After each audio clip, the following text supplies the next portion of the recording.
Le garçonnet a disparu depuis samedi, les enquêteurs font tout pour le retrouver mais certains, des médiums, sont persuadés de savoir où est Émile. Des personnes qui brouillent plus les pistes qu'autre chose. BFM TV a dévoilé des images qui font froid dans le dos.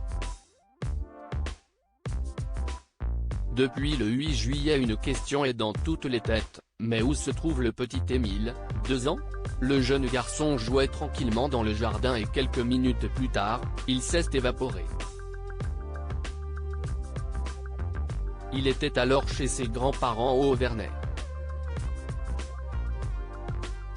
Mais stupeur, selon les dernières nouvelles, il s'avère que ces derniers n'étaient pas seuls avec l'enfant puisqu'une réunion de famille a eu lieu durant le week-end. Une famille décrite comme très croyante. Si les membres de ce clan sont toujours dans l'attente de savoir ce qu'il s'est passé, certains pensent avoir entre les mains les clés de l'affaire.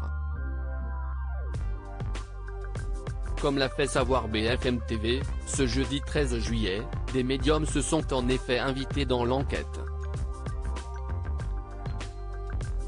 Une façon indigne pour certains de promouvoir leur business en ligne. Selon eux, le jeune Émile que tout le monde cherchait tantôt sous l'église, dans une voiture, une forêt. Chacun a sa version. Des médiums arrivent même à obtenir 40 000 clics, comme si est le cas d'une internaute qui, avec un jeu de tarot, estime qu'il y a une histoire de rançon derrière tout ça. Une façon de faire qui pollue l'enquête. En effet, certains internautes envoient ces vidéos comme des faits aux enquêteurs et des médiums font des directs comme sur TikTok depuis les bois, devant des centaines de gens, qu'ils commentent en direct. Dans un montage dévoilé par BFM, on peut ainsi entendre des personnes intervenir en direct, disant sentir des vibrations. Il ne doit pas être loin, je tremble, peut-on entendre dire. Appelle de nouveau, dit une voix, indiquant aussi que la personne n'est pas loin du petit Émile. Des images qui donnent des frissons. Autre image marquante, celle où l'on entend une voix dire, le petit s'endort et j'essaie de le réchauffer, il fait de l'hypothermie.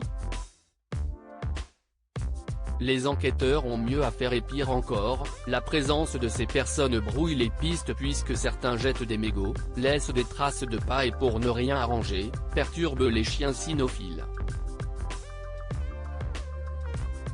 Du temps perdu alors que si est une course contre la montre qui se joue.